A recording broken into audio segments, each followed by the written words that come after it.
Adolf Hitler, the monster who sparked modern unity. Yes, the name itself burns. Adolf Hitler, the dictator of Nazi Germany, responsible for over 50 million deaths in World War II and the Holocaust. Born in Braunau in 1889, he failed twice to get into the Vienna Academy of Fine Arts. He obsessed with order and image, had a long secret relationship with Eva Braun, married her hours before their joint suicide. He was also animal enthusiast and kept a beloved German shepherd, Blondie, who slept near him even in the bunker. He embodied hate, racism, and destruction. But here's the irony, his evil indirectly shaped one of the most peaceful eras in modern history. After Hitler, the world united like never before, forming the United Nations, the European Union, and human rights laws to prevent another catastrophe.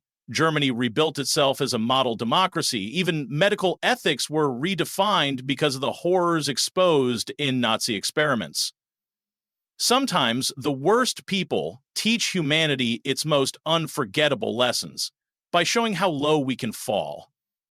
Joseph Stalin, the brutal architect of a superpower who was born in Yosip Jugashvili in Georgia. Stalin had a rough childhood with his father as a shoemaker. He married twice. Stalin ruled the Soviet Union with an iron fist. He orchestrated purges, famines, and labor camps that killed tens of millions. But paradoxically, his ruthless industrialization transformed the USSR from a poor peasant nation into a global superpower. Fast, it was Stalin's policies that built the factories, railways, and armies that later defeated Nazi Germany. Without him, the world might have looked very different. His 5-year plans were brutal, but they turned the Soviet Union into one of the most formidable military powers of the 20th century. He built a monster. But that monster stopped another. Genghis Khan, the destroyer who built globalization. Genghis Khan. The name alone brings fire, conquest, and terror. He was born Temujin into a fractious tribal world. He endured kidnapping, family exile, and the murder of relatives in his youth. He promoted loyal subordinates. He relied on merit, promotion by talent rather than birth. Family ties mattered politically, alliances via marriage, and restructured Mongol clans into a wartime administration family. He sure was a family man. He valued communication, created relay post routes to speed messages across the steppe. He conquered nearly all of Asia, wiping out entire cities, leaving mountains of skulls behind. But beneath the bloodshed was brilliance.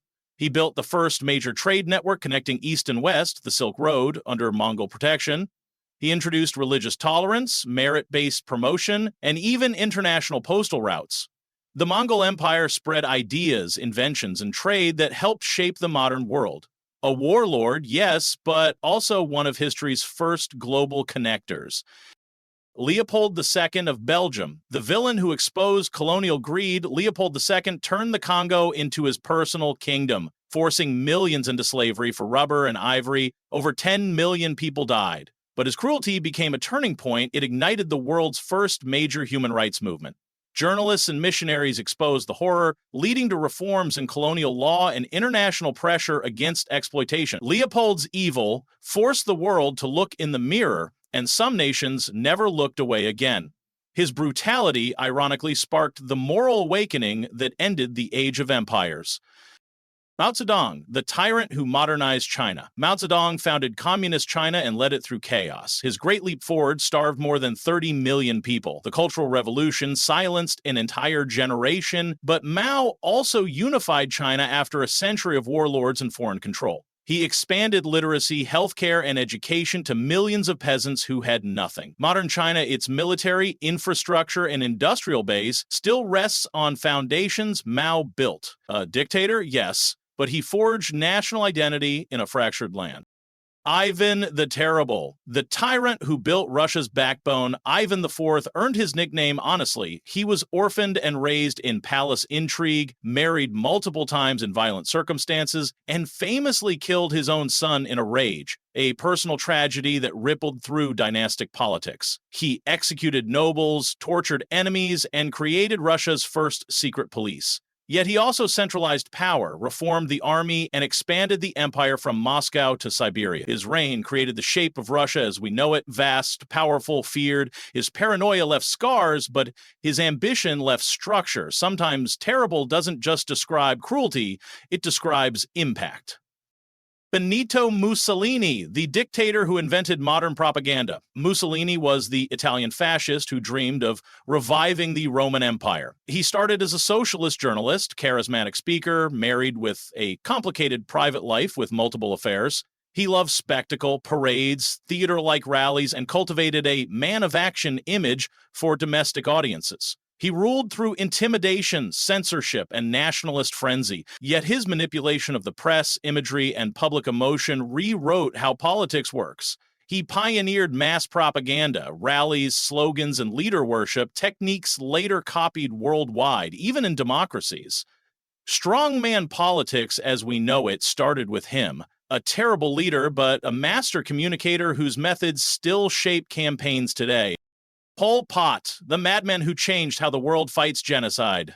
Pol Pot led Cambodia's Khmer Rouge, executing nearly 2 million people in his vision of an agrarian utopia. He destroyed cities, schools, and culture, but his horror became a global wake-up call. It pushed the world to define crimes against humanity more clearly and led to the International Criminal Court decades later. Cambodia rebuilt its culture stronger, prouder, and more determined to preserve its history. Sometimes humanity needs to see the darkest mirror to understand what never again truly means. Nero, the arsonist who pushed art and architecture, the infamous Roman emperor accused of playing music while Rome burned. He killed rivals, his mother, and possibly his own wife, but after the Great Fire of 64 AD, he rebuilt Rome with urban planning, wider streets, fire-resistant materials, and monumental architecture. He also championed the arts, theater, and even women in sports, rare for the time. A madman, yes, but one who left behind innovations that shaped city design for centuries. Destruction often forces redesign. Nero proved that, unintentionally. Vlad the Impaler, the monster who inspired a legend, Vlad III of Wallachia, better known as Dracula. He ruled with spikes, blood, and fear, impaling thousands to maintain order and resist the Ottoman Empire. Yet he's considered a national hero in Romania. Why? Because he defended his land against invasion when everyone else bowed. To his enemies, he was a demon. To his people, he was a wall. His brutality inspired horror literature, but his defiance inspired a nation's pride. Christopher Columbus, the explorer who opened the world. Columbus discovered the Americas, but at the cost of millions of indigenous lives. His voyages unleashed colonization, disease, and slavery. Yet his journeys also connected two worlds, reshaping global trade, agriculture, and culture. Potatoes, corn, coffee, and chocolate spread worldwide because of that contact. It's called the Columbian Exchange. Columbus opened the door to both progress and pain, and history has never been the same since. Kim Jong-il and the power of the persona. Kim Jong-il, North Korea's former leader, was eccentric, secretive, and oppressive. He lived hidden in elaborate residences, favored cinema and music, and built a tightly controlled family dynasty as his son Kim Jong-un succeeded him. He created a nation built on fear and myth where people believed he controlled the weather and never needed to defecate. Ridiculous, yeah, but his propaganda system revealed how belief can shape entire societies. It taught the modern world how misinformation and isolation can reprogram human psychology. In studying him, intelligence experts learned more about controlling populations than ever before. He was the villain, but his dictatorship became the ultimate case study in mass persuasion. From Hitler's wars came peace treaties. From Stalin's terror came superpower balance. From Columbus's colonization came globalization. History's monsters often forced humanity to evolve through trauma, reform, and reflection. Their actions broke the world, but the rebuilding made it stronger. It's uncomfortable, but true. Evil doesn't only destroy, it reveals. It shows us our limits, our arrogance, and the price of silence.